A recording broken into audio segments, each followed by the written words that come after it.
벙어리 신부와 바보 신랑의 첫날 밤, 신부가 신랑의 손을 잡고 쓴 첫 글자가 무엇이었는지 아십니까? 마을 사람들은 짐승처럼 부려먹기 딱 좋다며 비웃었지만 그건 사자, 우리의 제 발로 걸어 들어간 사냥개의 착각이었습니다. 낮에는 바보처럼 허허 웃고 밤에는 피 묻은 수위에 복수의 장부를 수놓던 두 사람. 서방님, 이제 그놈의 목을 칠 때가 되었습니다. 10년 만에 터져나온 벙어리 아내의 서늘한 목소리에 온 마을이 뒤집어진 그날의 사건. 박진사가 자다가 거품 물고 쓰러진 기막힌 사연 속으로 지금 초대합니다. 구독과 좋아요는 영상 제작에 큰 힘이 됩니다. 악독한 박진사의 발밑에서 3년을 죽은 듯 살았던 벙어리 아내.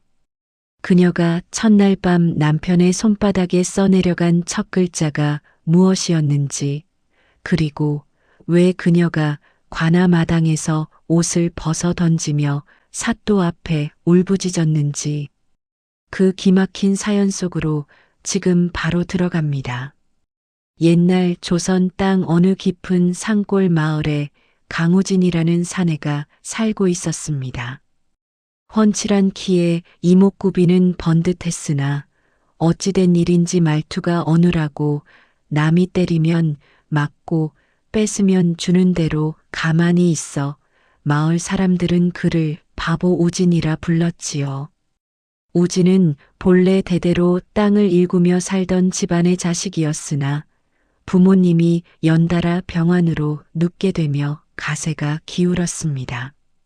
마을의 최고 부자이자 욕심쟁이로 소문난 박진사는 우진의 부모가 약값으로 빌린 단돈 10량을 빌미로 우진이 가진 비옥한 농가 밭을 야금야금 빼앗기 시작했습니다.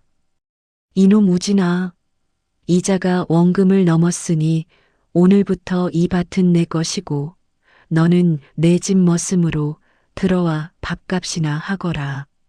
박진사는 우진을 짐승 취급하며 하루도 쉬지 않고 부려먹었습니다.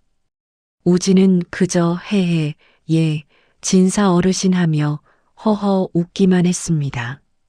박진사가 곰방대로 머리를 내리쳐도 다른 머슴들이 먹다 남은 쉰밥을 던져줘도 우진은 군말 없이 그 밥을 다 먹었지요. 사람들은 혀를 찼습니다. 쯧쯧, 저 바보 같은 놈. 부모 복도 없더니 머리까지 저 모양이니 평생 박진사 밑에서 뼈만 삭겠구먼. 그러던 어느 날이었습니다. 박진사가 우진을 불러 음흉한 미소를 지으며 말했습니다. 우진아, 내 너를 불쌍히 여겨 장가를 보내주려 한다.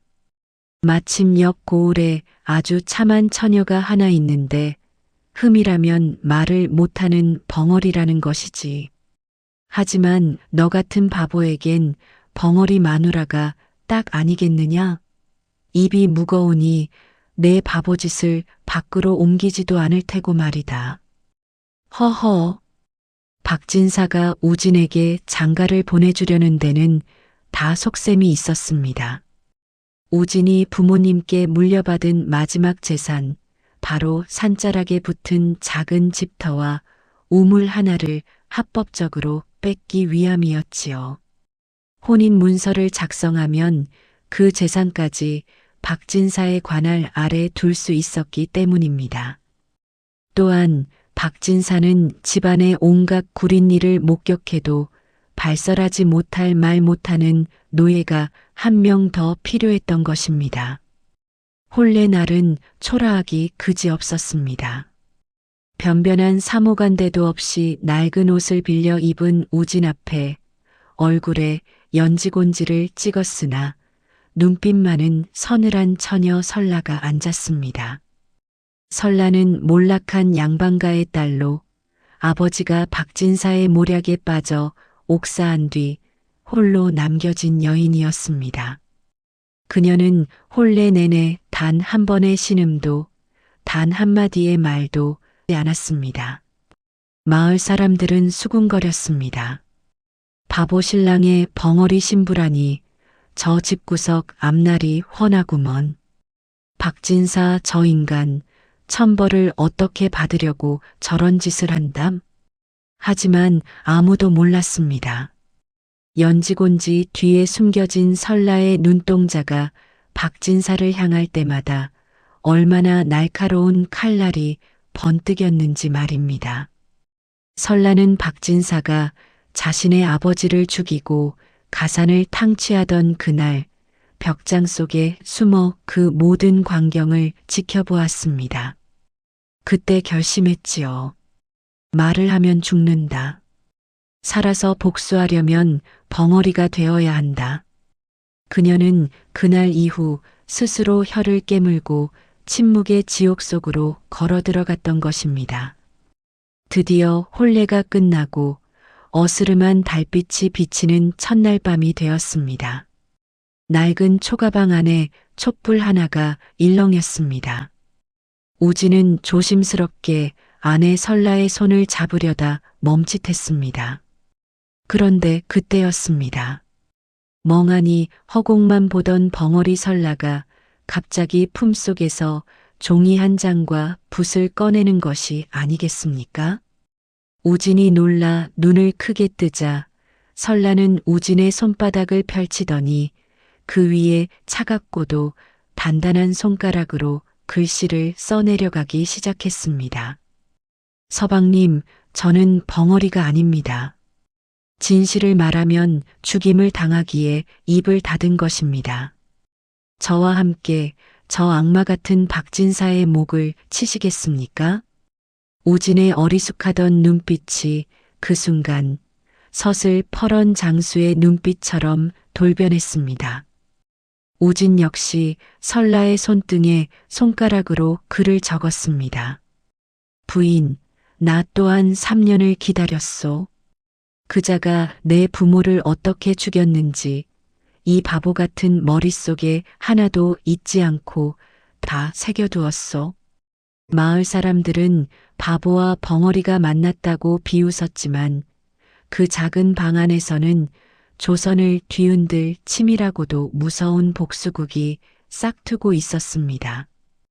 벙어리 안에는 밤마다 무엇을 수놓기 시작했을까요? 그리고 바보 남편은 낮마다 어떤 연기를 하며 박진사의 눈을 속였을까요?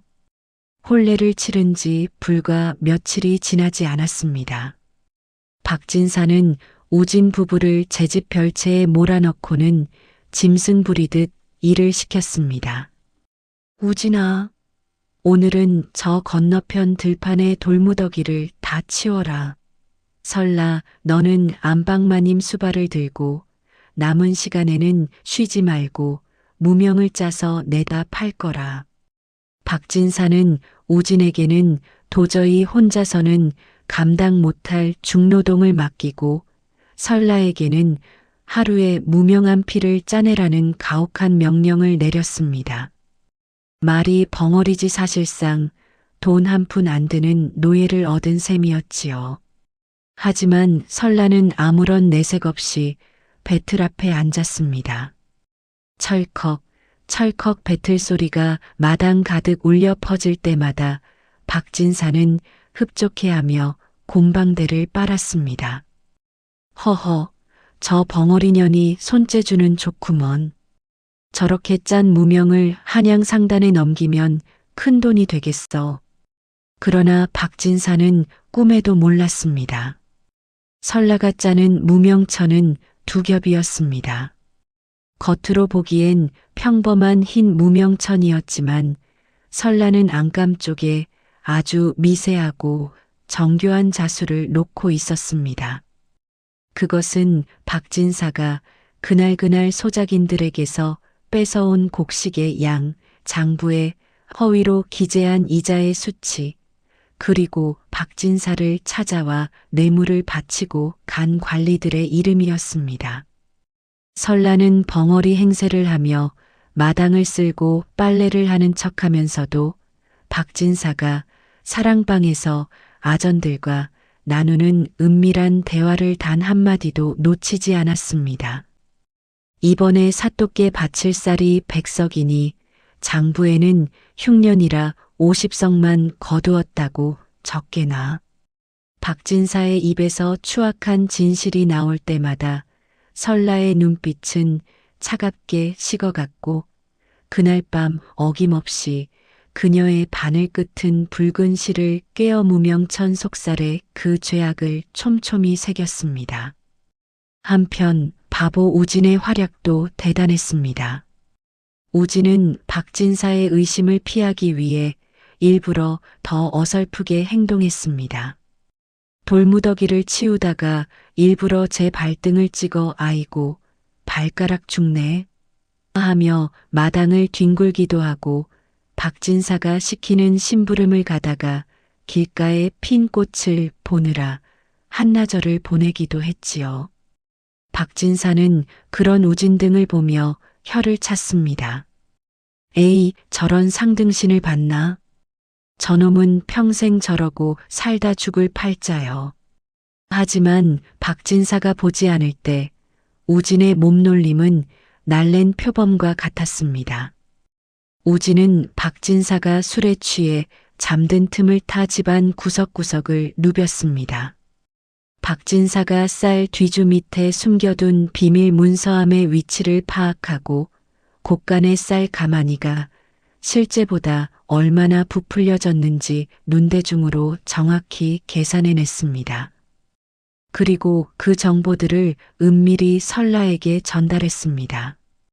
두 사람은 밤마다 촛불을 낮게 켜고 머리를 맞댔습니다. 설라는 우진이 가져온 정보를 자수로 기록했고 우진은 설라가 기록한 내용이 들키지 않도록 방 밖에서 작은 기척 하나에도 귀를 기울이며 망을 보았습니다. 그러던 어느 날 큰 위기가 찾아왔습니다. 박진사가 설라가 짠 무명천이 유난히 품질이 좋다는 소문을 듣고 한양 거상에게 팔기 위해 별채로 들이닥친 것입니다. 설라야, 내가 짠 무명천 세피를 이리 내놓거라. 상단놈들이 값을 잘 쳐준다니 내 오늘 가져가야겠다. 방 안에는 박진사의 죄상이 낱낱이 기록된 지옥 장부천이 그대로 놓여 있었습니다.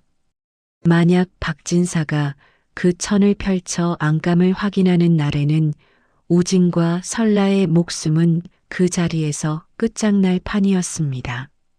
박진사가 방문을 거칠게 열고 들어오는 찰나 설라는 얼어붙었습니다. 바늘을 숨길 시간조차 없었지요. 그때였습니다. 마당에서 와. 불이야. 박진사 어르신 곳간에 불이 났구먼요. 하는 우진의 다급한 비명이 들려왔습니다. 깜짝 놀란 박진사는 무명천은 안중에도 없이 신발도 제대로 신지 못한 채 마당으로 튀어나갔습니다. 뭐라? 곳간에 불? 안 된다. 내 쌀들이. 사실 그것은 우진이 미리 준비해둔 연기였습니다. 곳간 뒤편에 젖은 집단을 쌓아놓고 연기만 자욱하게 피워 올린 것이었지요. 박진사가 연기에 눈을 못 치켜뜨고 소란을 피우는 사이 설라는 신속하게 장부천을 말아 시어머니의 낡은 수의 안쪽 주머니에 깊숙이 숨겼습니다. 박진사가 아무 일도 아니잖느냐 하며 우진의 뺨을 갈기고 돌아왔을 때 설라는 이미 아무 일 없었다는 듯 평범한 무명천을 내놓고 있었습니다. 박진사는 무명천을 낚아채며 침을 뱉었습니다. 에이, 바보놈 때문에 명만 재촉했네. 자, 무명천은 가져간다. 위기를 넘긴 두 사람은 어둠 속에서 서로의 손을 잡았습니다. 우진의 손은 매질로 부어올라 있었고 설라의 손은 바늘에 찔려 피멍이 들어 있었습니다. 설라는 소리 없이 우진의 손을 쓰다듬으며 눈물을 흘렸습니다. 우진은 소리 내지 않고 입모양으로 아내에게 속삭였습니다. 부인, 조금만 참으시오. 이제 절반은 왔소. 저놈의 목에 밧줄을 걸 날이 멀지 않았소. 박진사는 무명천을 팔아 돈을 벌 생각에 꿈에 부풀어 있었지만 그는 알지 못했습니다. 달빛조차 숨어버린 금음날 밤, 우진의 작은 방에서 설라는 시어머니의 낡은 수의 안감을 다시 펼쳤습니다. 그곳엔 붉은 실로 정교하게 새겨진 숫자들 사이로 유독 검은 실로 수놓아진 기묘한 문양 하나가 있었습니다. 그것은 바로 박진사 집안의 가문 문장이 새겨진 은장도의 형상이었습니다. 우진은 그 문양을 보고 나직이 물었습니다. 부인, 이 문양은 대체 무엇이오? 왜 빗장부 사이에 이런 칼을 새겨 넣었소? 설라는 우진의 손등 위에 눈물 섞인 글씨를 써내려갔습니다.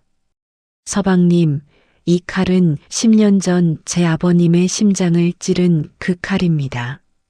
사실 설라의 아버지는 이 고을에 존경받던 선비이자 박진사와는 어릴 적부터 친구였던 윤선비였습니다. 당시 가난했던 박진사는 윤선비의 도움으로 장사를 시작했으나 탐욕에 눈이 멀어 윤선비의 전 재산과 명예를 탐내기 시작했습니다. 결국 박진사는 윤선비에게 영모의 누명을 씌웠고 관원들이 들이닥치기 전 직접 윤선비의 숨통을 끊어버렸습니다. 그때 15살이었던 설라는 벽장 틈으로 그 광경을 목격했습니다. 아버지를 죽인 박진사가 피 묻은 손을 씻으며 중얼거렸지요. 자네가 죽어야 내가 사네. 이 비밀은 저 세상까지 가져가게나. 설라는 비명을 지르려 했으나 본능적으로 깨달았습니다. 지금 소리를 내면 자신도 죽고 아버지의 원수를 갚을 기회는 영원히 사라진다는 것을요. 그녀는 제 입술을 피가 나도록 깨물며 비명을 삼켰습니다. 그리고 그날 이후 스스로 입을 닫고 벙어리 설라로 살기로 맹세한 것입니다. 설라가 우진의 손등에 써내려가는 이야기에 우진은 주먹을 꽉 쥐었습니다.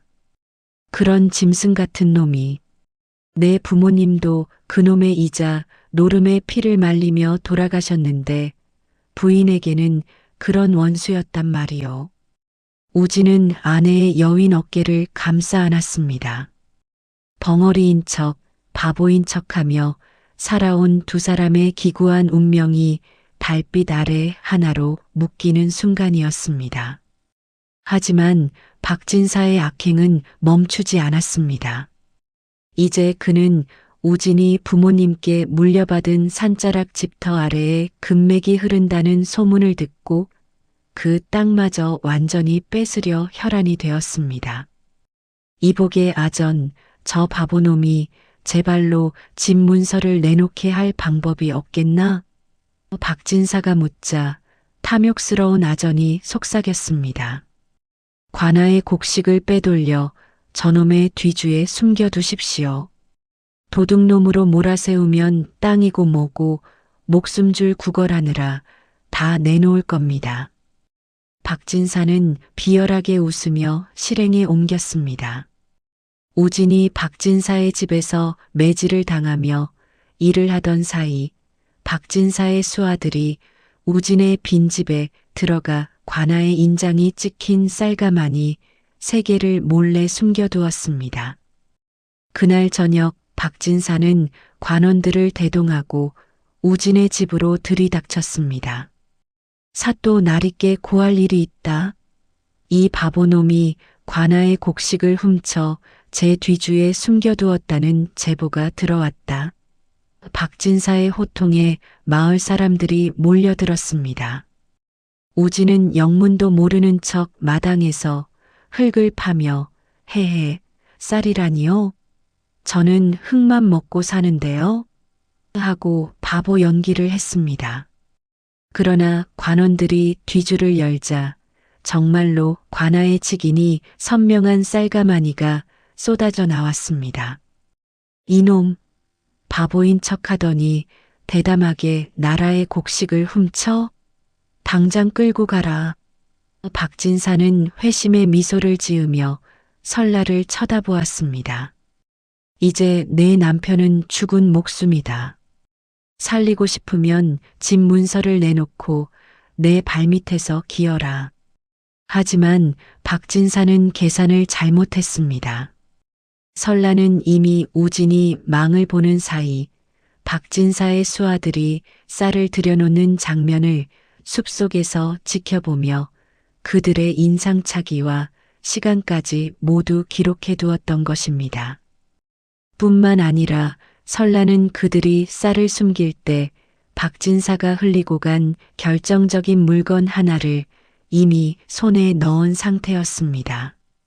설라는 포승줄에 묶여 끌려가는 남편 우진을 보며 단 한마디도 내뱉지 않았습니다. 대신 그녀의 눈은 불타오르고 있었습니다. 오냐, 박진사. 내가 제 발로 관아의 문을 열었으니 그곳이 바로 내 무덤이 될 것이다. 우진은 끌려가며 설라와 눈을 맞췄습니다. 우진의 눈빛은 말하고 있었습니다. 부인, 때가 되었소. 관아에서 만납시다. 바보와 벙어리 세상에서 가장 낮은 곳에 있던 두 사람의 대반격이 이제 고을 사또의 판결대 앞에서 펼쳐지려 하고 있었습니다. 고을 관아 마당은 구경 나온 마을 사람들로 인산인해를 이뤘습니다. 마당 한가운데는 포승줄에 묶인 우진이 무릎을 꿇고 있었고 그 곁에는 박진사가 위풍당당하게 서서 사또를 향해 억울함을 호소하고 있었습니다. 사또나리, 저 바보놈이 감히 나라의 곡식을 훔쳐 제 뒤주에 숨겨두었나이다. 증거가 명백하고 목격자도 있사오니 당장 엄벌에 처하여 고을의 기강을 바로잡아 주시옵소서. 박진사의 목소리는 당당했고 곁에 선 아전은 미리 매수된 대로 고개를 끄덕이며 거들었습니다. 사또가 엄한 표정으로 우진을 내려다보며 물었습니다. 우진아, 내 이놈, 내 뒤주에서 나온 관아의 곡식에 대해 할 말이 있느냐? 우진은 여느 때처럼 어수룩한 표정으로 고개를 갸웃거렸습니다. 헤헤, 사또나리. 쌀이 제 뒤주에서 나왔다니 참으로 신기한 일입니다. 제 뒤주는 구멍이 나서 쥐새끼도 안 들어가는디 어째 쌀가마니는 3개나 들어갔을까에? 박진사가 버럭 소리를 질렀습니다. 이놈이 끝까지 시치미를 떼는구나. 사또나리, 저놈은 바보인 척하며 법도를 우롱하고 있사옵니다. 사또가 곤장을 치려던 그때 군중 사이를 헤치고 한 여인이 걸어 나왔습니다. 바로 벙어리 안의 설라였습니다. 박진사는 비웃으며 말했습니다. 저 벙어리년이 남편을 살리겠다고 나온 모양이구먼. 하지만 어쩌나 말도 못하는 내가 무슨 수로 증명을 한단 말이냐? 그러나 설라는 박진사를 투명인간 취급하며 사또 앞에 엎드렸습니다. 그러고는 품 안에서 낡은 꾸러미 하나를 꺼내 펼쳤습니다. 그것은 다름 아닌 시어머니의 수이였습니다. 사람들은 웅성거렸습니다. 아니, 신성한 관아 마당에 웬 수이란 말인가? 미쳐도 단단히 미쳤구먼. 박진사가 비웃으며 다가와 수이를 발로 차려던 순간 설라가 사또를 향해 수이의 안감을 활짝 펼쳐 보였습니다. 그곳엔 붉은 실과 검은 실로 수놓아진 기묘한 그림과 글자들이 빼곡했습니다. 이게 무엇이냐? 사또가 묻자 설라는 천천히 자리에서 일어났습니다. 그리고 10년 동안 단 한 번도 열리지 않았던 그녀의 입술이 마침내 열렸습니다. 사또 나리, 이것은 장부가 아니라 박진사가 10년 동안 저지른 피의 기록이옵니다. 관아 마당에 정적이 흘렀습니다. 벙어리인 줄 알았던 여인의 목소리가 맑고 청아하게 울려 퍼졌기 때문입니다. 박진사는 귀신이라도 본 듯 뒤로 자빠졌습니다. 네. 내년이 어떻게 말을. 설라는 아랑곳하지 않고 말을 이었습니다. 이 붉은 자수는 박진사가 소작인들에게서 갈취한 곡식의 진짜 숫자이며 이 검은 자수는 그가 아전에게 바친 뇌물의 날짜와 액수이옵니다. 그리고 여기 가장 깊은 곳에 새겨진 이 은장도 문양을 보시옵소서. 설라는 수의 안쪽 주머니에서 낡은 은장도 하나를 꺼내 사또에게 바쳤습니다. 이것은 박진사가 10년 전 제 아버님인 윤선비를 시해할 때 흘리고 간 박씨 가문이 은장도이옵니다. 제가 그날 이후 벙어리로 살며 이 칼을 품고 오늘만을 기다려왔나이다. 마을 사람들은 경악했습니다. 10년 전 윤선비의 영모 사건이 사실은 박진사의 살인극이었다는 진실이 만천하에 드러나는 순간이었습니다. 박진사는 얼굴이 하얗게 질려 소리쳤습니다. 거짓말이다. 전현이 미쳐서 헛소리를 하는 것이다. 아전, 저 장부를 당장 뺏어서 태워버려라. 아전이 달려들려 하자 포승줄에 묶여있던 우진이 갑자기 몸을 일으켰습니다. 우진은 가볍게 몸을 뒤틀어 포승줄을 풀어버리더니 달려드는 아전의 손목을 단숨에 제압했습니다. 우진의 눈빛은 더 이상 바보의 것이 아니었습니다. 진사 어르신, 너무 서두르지 마시지요. 아직 부인이 보여드릴 게 더 남았으니까요. 우진의 묵직한 목소리에 사람들은 다시 한번 놀랐습니다. 바보와 벙어리, 두 천재가 3년 동안 쳐놓은 거대한 그물이 이제 박진사의 목을 조이기 시작한 것입니다. 설라는 사또를 똑바로 응시하며 마지막 증거를 내밀었습니다. 사또 나리, 오늘 제 뒤주에 쌀을 숨긴 자들은 박진사의 하인 김가와 이가이옵니다. 그들이 쌀을 메고 들어올 때 흘린 박진사 댁의 노비 문패가 여기 있사오니 당장 그들을 추국하여 주시옵소서. 사또는 설라가 내민 자수 장부와 은장도 그리고 노비 문패를 번갈아 보더니 책상을 쾅 내리쳤습니다. 여봐라. 당장 박진사와 아전을 하옥하고 박진사의 가솔들을 모두 압송하라. 한치의 의혹도 없이 철저히 밝혀낼 것이다. 박진사는 비명을 지르며 끌려갔고 관아 마당엔 정의가 실현되는 환호성이 울려 퍼졌습니다. 설라는 그제야 긴장이 풀린 듯 주저앉았고 우진은 그런 아내의 어깨를 단단히 감싸 안았습니다. 박진사가 하옥된 지 사흘째 되던 날이었습니다. 고을은 박진사의 처벌을 기대하는 목소리로 가득했지만 설라의 표정은 밝지 않았습니다. 그녀는 우진에게 속삭였습니다. 서방님, 박진사는 뱀 같은 자입니다. 분명 한양의 배후 세력에게 도움을 요청했을 것입니다. 그 편지가 도성에 닿으면 사또 나리도 어찌할 도리가 없을 것입니다. 우진은 듬직한 미소를 지으며 아내의 손을 잡았습니다. 걱정 마시오, 부인. 그 편지는 결코 도성에 닿지 못할 것이오. 내가 이미 길목을 지키고 있으니 말이오. 사실 우진은 지난 3년간 바보 행세를 하며 박진사의 집을 드나들던 밀사들의 얼굴과 그들이 다니는 뒷길을 모두 파악하고 있었습니다. 그날 밤 박진사가 감옥 간수를 매수해 몰래 내보낸 전령이 고갯마루를 넘으려 할 때였습니다. 어둠 속에서 번개처럼 나타난 그림자가 전령의 앞을 가로막았습니다. 바로 우진이었습니다. 이 바보놈이 여기가 어디라고. 전령이 칼을 뽑으려 했지만 우진의 주먹이 더 빨랐습니다. 바보인 척 굼뜨게 움직이던 모습은 온데간데 없고 우진은 단숨에 전령을 제압해 품속에서 박진사의 혈서를 찾아냈습니다. 다음 날 아침 설라는 그 혈서를 들고 사또를 찾아갔습니다. 하지만 그녀는 단순히 혈서만 내밀지 않았습니다.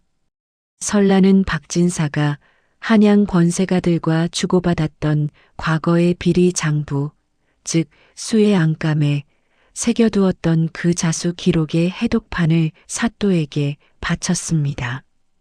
사또 나리 박진사가 의지하는 자는 한양의 형조 참판이옵니다. 이 장부에는 박진사가 지난 10년간 그에게 바친 뇌물 목록과 날짜가 기록되어 있나이다. 만약 이 혈서가 도성에 닿는다면 사또 나리의 안위도 위험해질 것이나 이 장부를 조정에 먼저 올리신다면 사또 나리는 불의를 척결한 영웅이 되실 것입니다. 사또는 눈을 크게 떴습니다.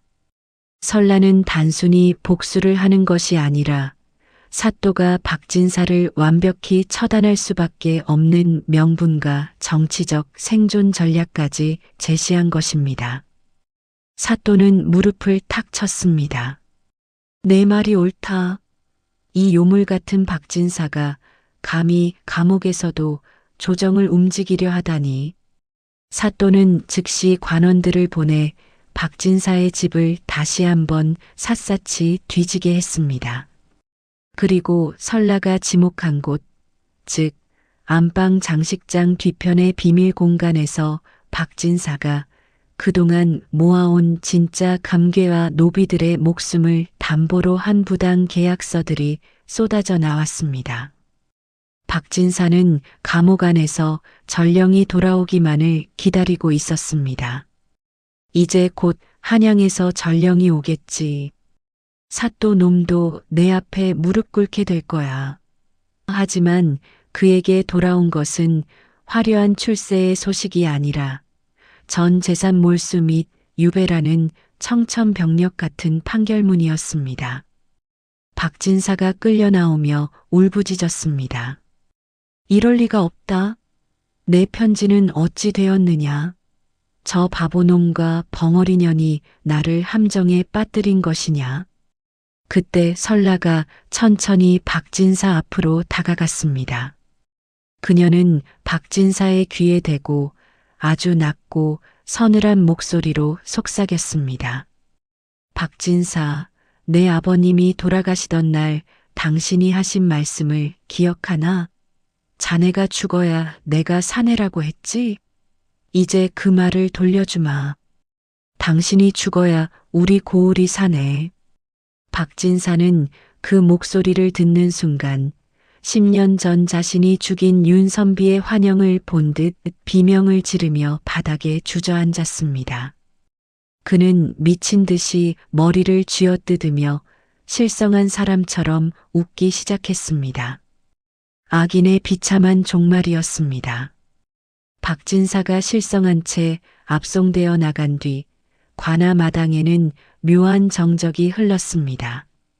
사또는 설라가 바친 자수 장부를 다시금 천천히 훑어보았습니다. 그 안에는 박진사가 뺏어간 논밭의 주인 이름이 하나하나 새겨져 있었습니다. 우진아, 그리고 설라야. 너희 부부가 아니었으면 이 고을은 평생 저 간악한 자의 소나기에서 피눈물을 흘렸을 것이다. 사또의 목소리는 엄중하면서도 따뜻했습니다. 사또는 즉시 명령을 내렸습니다. 박진사의 전 재산을 몰수하되 그가 부당하게 뺏은 땅은 원래 주인들에게 모두 돌려주어라. 또한 우진 부부에게는 박진사가 가로챘던 윤선비의 저택과 노비들을 돌려주고 그간의 노고를 치하하여 포상금을 내리노라. 그 소문은 순식간에 마을 전체로 퍼져나갔습니다. 우진을 바보 멍청이라고 놀리던 아이들도 설날을 재수없는 벙어리라며 침뱉던 안악들도 모두 제 입을 가리며 경악했습니다. 다음 날 아침 우진과 설라는 더 이상 누더기가 아닌 깨끗하고 기품 있는 비단옷을 입고 관아문을 나섰습니다. 문 밖에는 수많은 마을 사람이 모여 있었습니다. 그들은 부부의 눈을 똑바로 마주치지 못한 채 고개를 숙였습니다. 그때 마을에서 가장 가난한 소작인 만드기가 앞으로 나서며 우진 앞에 넙죽 엎드렸습니다. 우진 도령님, 아니 우진 서방님, 제가 죽을 죄를 지었습니다. 당신이 바보인 줄로만 알고 제가 박진사 놈의 앞잡이가 되어 당신을 비웃었습니다. 이 못난 놈을 용서해 주십시오. 만드기의 외침을 시작으로 여기저기서 참회의 목소리가 터져나왔습니다. 우리도 죽을 죄를 지었소? 벙어리라고 무시하며 굳은 일만 시켰던 우리를 용서해 주시오. 우진은 허허 웃으며 만드기의 손을 잡아 일으켰습니다. 그의 눈빛은 여전히 따뜻했지만 더 이상 어수룩함은 없었습니다. 만드기 형님, 괜찮소? 당신들도 살기 위해 그랬던 것 아니오? 이제 박진사는 갔으니 우리 다 함께 잘 살아봅시다. 우진의 대인배 같은 면모에 사람들은 다시 한번 감동의 눈물을 흘렸습니다. 설라는 그 옆에서 소리 없이 미소 지었습니다. 그녀는 이제 더 이상 입을 닫을 필요가 없었지만 여전히 말보다는 눈빛으로 진심을 전했습니다.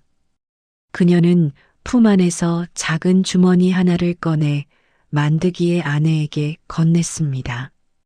그 안에는 박진사가 뺏어갔던 만드기네 집 문서가 들어 있었습니다. 설라는 짧고 단호하게 말했습니다.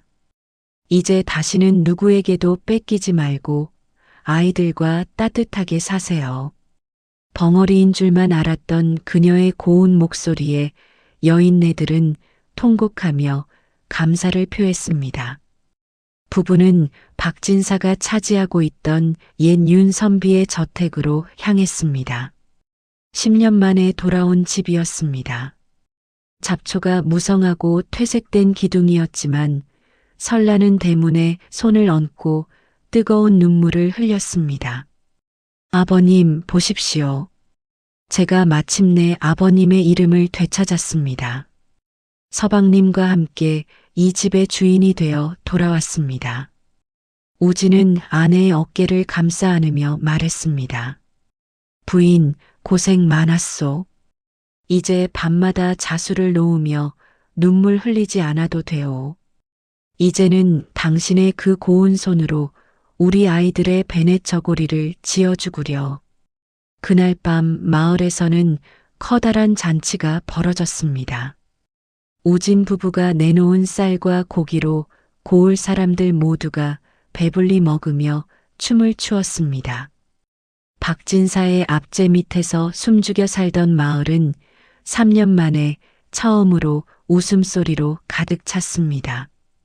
하지만 잔치 분위기가 한창일 때 우진은 홀로 마을 뒷산 부모님의 묘소를 찾았습니다.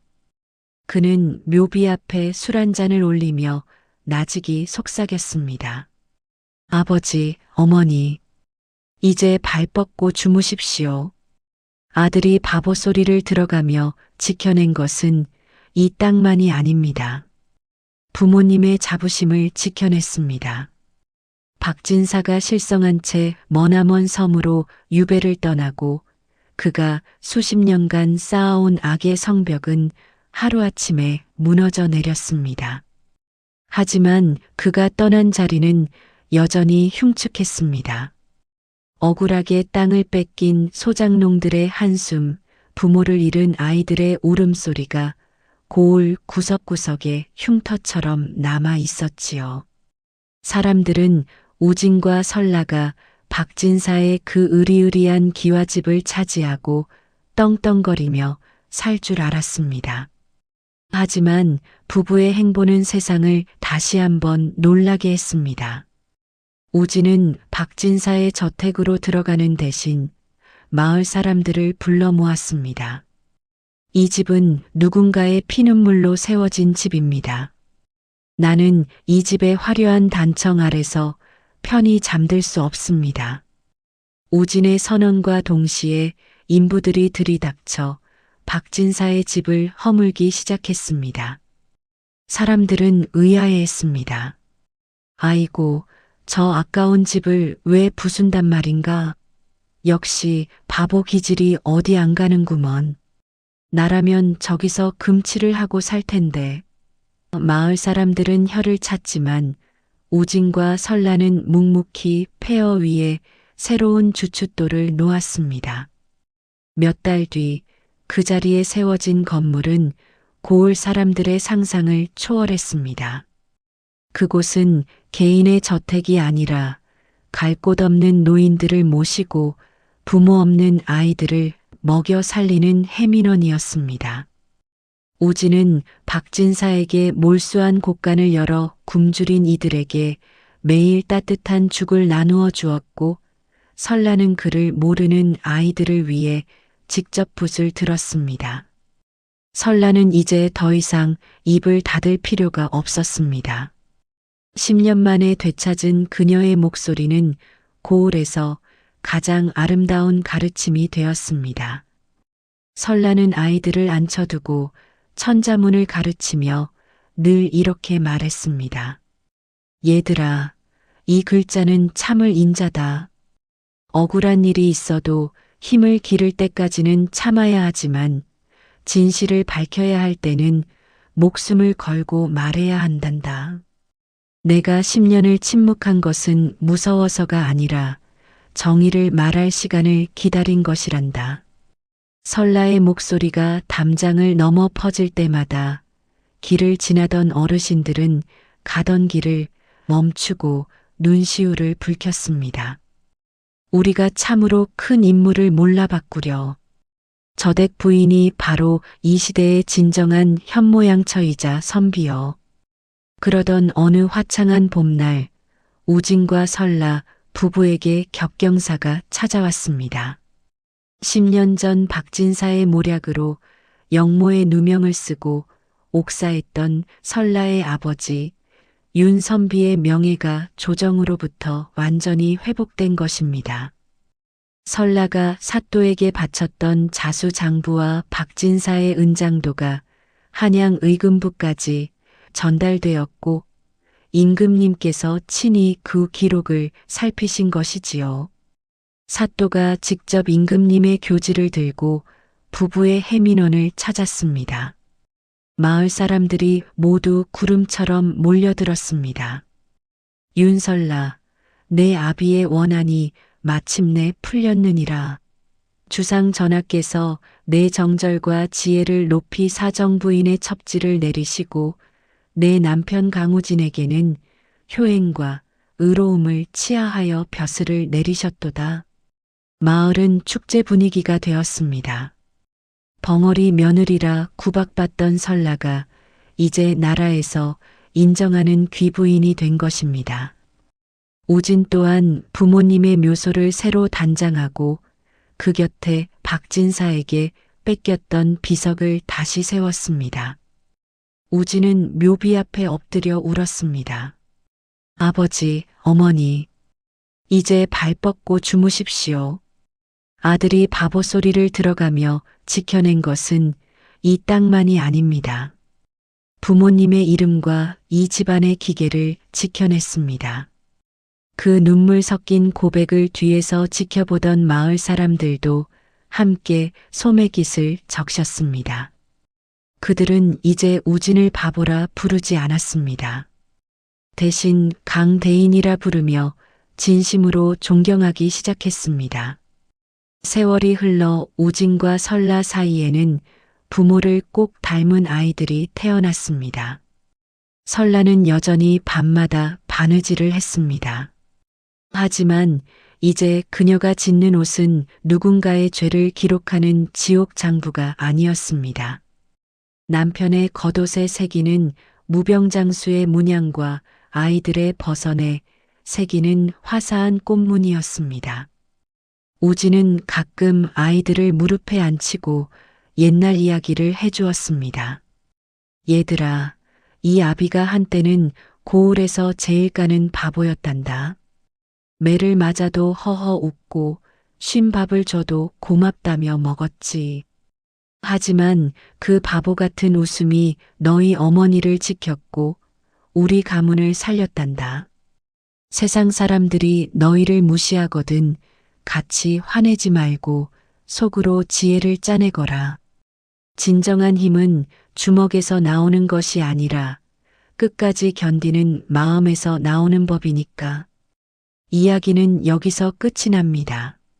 하지만 고을 사람들은 지금도 전설처럼 말합니다. 그 옛날 바보와 벙어리가 살았는데 말이야. 사실은 그들이 이 고을에서 가장 눈이 밝고 귀가 밝은 사람들이었어. 악독한 자는 반드시 제 꾀에 넘어가 무너지고 참고 견디며 지혜를 짜낸 자는 반드시 승리한다는 이 평범하지만 위대한 진리. 우진과 설라 부부는 오늘날을 사는 우리에게도 조용히 속삭이는 듯합니다. 지금 힘들고 억울하십니까? 포기하지 마십시오. 당신의 침묵 속에서 당신만의 장부가 쓰이고 있다면 승리의 날은 반드시 올 것입니다. 오늘 이야기 어떻게 들으셨습니까? 벙어리인 척하며 10년을 견딘 아내 설라와 바보인 척하며 아내를 지킨 남편 우진. 참으로 대단한 부부가 아닐 수 없습니다. 억울함이 파도처럼 밀려올 때 이 부부의 지혜를 떠올려 보시기 바랍니다. 오늘 이야기가 여러분의 가슴에 작은 위로와 용기가 되었다면 좋겠습니다. 다음에도 가슴 뻥 뚫리는 시원한 반전 이야기로 찾아오겠습니다. 아직 구독하지 않으신 분들은 지금 구독 버튼을 눌러주세요. 시청해주신 여러분, 건강하고 행복한 하루 되십시오. 감사합니다.